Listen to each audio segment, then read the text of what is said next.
وہ عورت روز اس نوجوان کو دیکھتی، لیکن وہ بغیر اس کی طرف دیکھے سر جھکائے اس کی گلی سے گزر جاتا تھا۔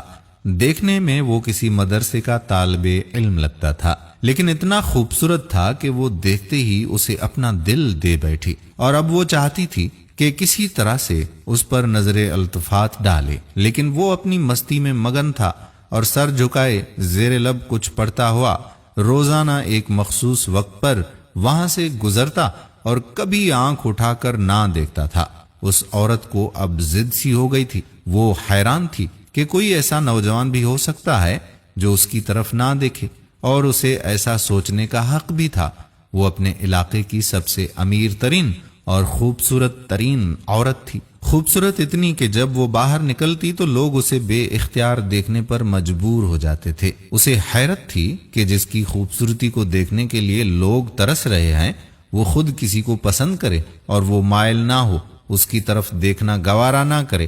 اپنی انا کی شکست اور خوبصورتی کی توہین پر وہ پاگل ہونے لگی تھی، اور کوئی ایسا منصوبہ سوچنے لگی جس سے وہ اس نوجوان کو حاصل کر سکے، اس کا غرور توڑ سکے، اپنا غلام بنا سکے۔ آخرکار شیطان نے اسے ایک ایسا طریقہ سمجھا دیا جس میں پھنس کر وہ نوجوان اس کی بات مانے بنا رہ نہیں سکتا۔ اگلے دن جب وہ نوجوان اس گلی سے گزر رہا تھا تو ایک عورت اس کے قریب آئی اور کہنے لگی کہ بیٹا، میری مالکن تمہیں بلا رہی ہے۔ نوجوان نے کہا، اماں جی، آپ کی مالکن کو مجھ سے بھلا کیا کام ہو سکتا ہے؟ اس عورت نے کہا کہ بیٹا، اس نے تم سے کوئی مسئلہ پوچھنا ہے، وہ مجبور ہے، خود باہر آ نہیں سکتی، اس لیے آپ کو بلایا ہے۔ نوجوان اس عورت کے ساتھ چلا گیا۔ اس کے وہم و گمان میں بھی نہیں تھا کہ جو عورت اسے بلا رہی ہے اس کا منصوبہ کیا ہے، وہ کیا چاہتی ہے۔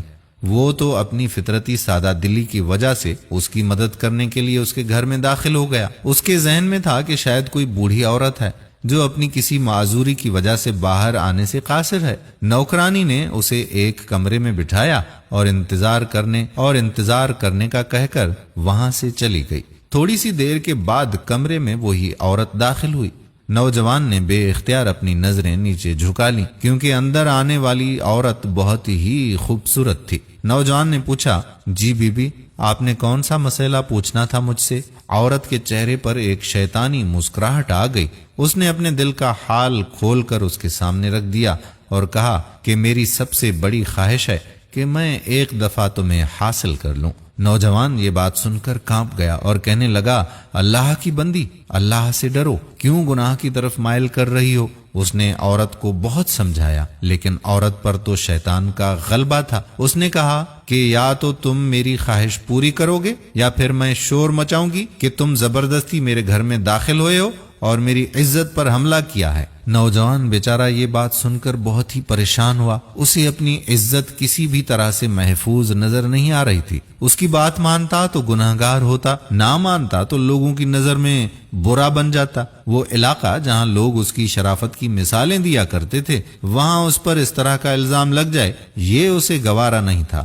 وہ عجیب و غریب مصیبت میں بیچارہ پھنس گیا۔ دل ہی دل میں وہ اپنے اللہ کی طرف متوجہ ہوا اور اللہ سے مدد چاہی تو اس کے ذہن میں ایک ترکیب آ گئی۔ خواتین و حضرات، اس نے عورت سے کہا کہ ٹھیک ہے، میں تمہاری خواہش پوری کرنے کے لیے تیار ہوں، لیکن پہلے مجھے باتھ روم جانے کی حاجت ہے، مجھے جانے دیں۔ عورت نے اسے باتھ روم کا پتہ بتا دیا۔ اس نوجوان نے اندر جا کر کافی ساری غلاظت اپنے جسم پر مل لی اور باہر آ گیا۔ عورت اسے دیکھتے ہی چلا اٹھی، یہ تم نے کیا کیا ظالم؟ مجھ جیسی نفیس طبیعت والی کے سامنے اتنی گندی حالت میں آ گئے ہو، دفع ہو جاؤ، نکل جاؤ میرے گھر سے۔ نوجوان فوراً اس کے گھر سے نکل گیا اور قریب ہی کے نہر پر اپنے آپ کو اور اپنے کپڑوں کو اچھی طرح سے پاک کیا اور اللہ تعالیٰ کا شکر ادا کرتا ہوا واپس مدرسے چلا گیا۔ نماز ہوئی۔ نماز کے بعد جب سبق میں بیٹھا تو تھوڑی دیر کے بعد استاد نے کہا کہ آج تو بہت ہی پیاری خوشبو آ رہی ہے،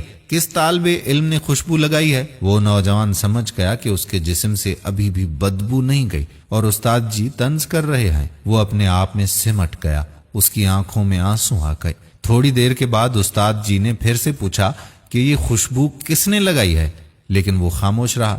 آخر کار استاد نے سب کو ایک ایک کر کے بلایا اور خوشبو سونگنے لگے۔ اس نوجوان کی باری آئی تو وہ سر جھکائے استاد کے سامنے کھڑا ہو گیا۔ استاد نے اس کے کپڑوں کو سونگھا تو خوشبو اس کے کپڑوں سے آ رہی تھی۔ استاد نے کہا کہ تم بتا کیوں نہیں رہے تھے کہ یہ خوشبو تم نے لگائی ہے؟ نوجوان رو پڑا، کہنے لگا استاد جی اب اور شرمندہ نہ کریں، مجھے پتا ہے کہ میرے کپڑوں سے بدبو آ رہی ہے، لیکن میں مجبور تھا۔ اس نے وہ پورا واقعہ اپنے استاد جی کو سنا دیا۔ استاد نے کہا کہ میں تمہارا مذاق نہیں اڑا رہا بیٹے، اللہ کی قسم کھا کر کہتا ہوں کہ تمہارے کپڑوں سے واقعی ایسی خوشبو آ رہی ہے جو میں نے آج سے پہلے کبھی سونگھی ہی نہیں ہے، اور یقیناً یہ اللہ تعالیٰ کی طرف سے ہے کہ تم نے اپنے آپ کو گناہ سے بچانے کے لیے اپنے آپ کو گندگی لگانا پسند کر لیا، لیکن اللہ تعالیٰ نے اس گندگی کو ایک ایسی خوشبو میں بدل دیا ہے جو کہ اس دنیا کی لگتی ہی نہیں، یہ جنت کی خوشبو لگتی ہے۔ دوستو کہتے ہیں کہ اس نوجوان کے جسم سے وہ خوشبو ہمیشہ آتی رہی۔ دوستو یہ پرہیزگاری ہوتی ہے اور یہ اپنے آپ کو بچانے کا اجر و ثواب ہوتا ہے۔ اللہ تعالیٰ کے ہاں کون سی چیز اور کون سا ہمارا عمل پسند آ جائے اور اس کے صدقے میں اللہ تعالیٰ ہم پر مہربان ہو جائے، اس کا پتہ نہیں۔ تو دوستو تقوی اختیار